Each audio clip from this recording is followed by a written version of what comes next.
ধুবুৰী জিলাৰ এখন ঐতিহ্যমণ্ডিত প্ৰাচীন শিক্ষানুষ্ঠান বিলাসীপাৰা মহাবিদ্যালয়ৰ বাবে আজি এটা উল্লেখযোগ্য দিন। ইয়াত অসম চৰকাৰে আগবঢ়োৱা পুঁজি আৰু শ্ৰী গৌতম কনষ্ট্ৰাকশ্যনৰ তেওঁলোকৰ ফাণ্ডৰ পৰা আগবঢ়োৱা পুঁজিৰ এটা কনভাৰ্জেঞ্চ কৰি মহাবিদ্যালয়খনক এটা নতুন ৰূপ দিয়া হৈছে। আজি কেইবাটাও ইয়াত কম্পনেণ্টৰ মই আজি শুভ উদ্বোধন কৰোঁ। এখন সুন্দৰ আটকধুনীয়া তোৰণ, পুৰণি যিটো ভৱন 100 বছৰ আগতে নিৰ্মাণ হোৱা, তাক নতুন ৰূপ দিয়া হৈছে।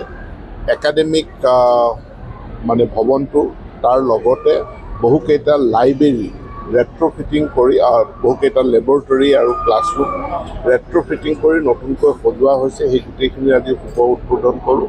মই গৌতম কনষ্ট্ৰাকশ্যনলৈ মোৰ ফালৰ পৰা, শিক্ষা বিভাগৰ তৰফৰ পৰা তেওঁলোকৰ বদান্যতাৰ কাৰণে, তেওঁলোকৰ CSR ফাণ্ড মহাবিদ্যালয়খনত খৰচ কৰাৰ কাৰণে মই তেওঁলোকক ধন্যবাদ জ্ঞাপন কৰিছোঁ। কমাৰ্চৰ প্ৰয়োজনীয়তা আছে আৰু কমাৰ্চটো বৰ্তমান পৰিৱৰ্তিত পৰিস্থিতিত খুবেই জৰুৰী হৈছে। গতিকে আমিও বিবেচনা কৰি আছোঁ আৰু বিলাসীপাৰা মহাবিদ্যালয় য'ত আৰ্ট ছায়েন্স আছে, তেওঁলোকে কমাৰ্চটো খুলিব বিচাৰিছে।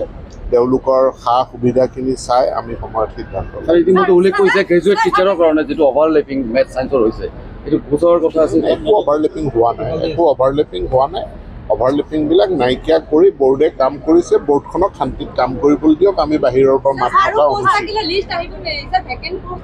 ধুবুৰী জিলাৰ এখন ঐতিহ্যমণ্ডিত প্ৰাচীন শিক্ষানুষ্ঠান বিলাসীপাৰা মহাবিদ্যালয়ৰ বাবে আজি এটা উল্লেখযোগ্য দিন। ইয়াত অসম চৰকাৰে আগবঢ়োৱা পুঁজি আৰু শ্ৰী গৌতম কনষ্ট্ৰাকশ্যনৰ তেওঁলোকৰ ফাণ্ডৰ পৰা আগবঢ়োৱা পুঁজিৰ এটা কনভাৰ্জেঞ্চ কৰি মহাবিদ্যালয়খনক এটা নতুন ৰূপ দিয়া হৈছে। আজি কেইবাটাও ইয়াত কম্পনেণ্টৰ মই আজি শুভ উদ্বোধন কৰোঁ। এখন সুন্দৰ আটকধুনীয়া তোৰণ, পুৰণি যিটো ভৱন 100 বছৰ আগতে নিৰ্মাণ হোৱা, তাক নতুন ৰূপ দিয়া হৈছে।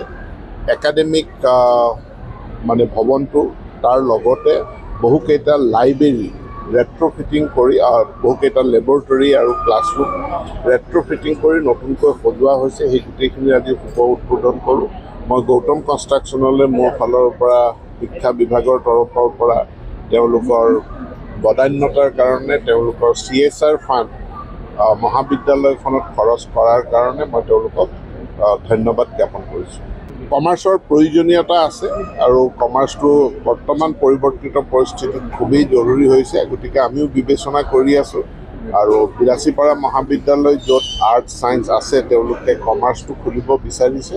তেওঁলোকৰ সা সুবিধাখিনি চাই আমি সময়ত সিদ্ধান্ত ল'ম। ইতিমধ্যে উল্লেখ কৰিছে গ্ৰেজুৱেট টিচাৰৰ কাৰণে যিটো অভাৰলেপিং মেথ ছায়েন্সৰ হৈছে, এইটো বুজৰ কথা আছে। একো অভাৰলেপিং হোৱা নাই, অভাৰলেপিংবিলাক নাইকিয়া কৰি বৰ্ডে কাম কৰিছে। বৰ্ডখনক শান্তিত কাম কৰিবলৈ দিয়ক। আমি বাহিৰৰ পৰা মাত মতা অনুচিত।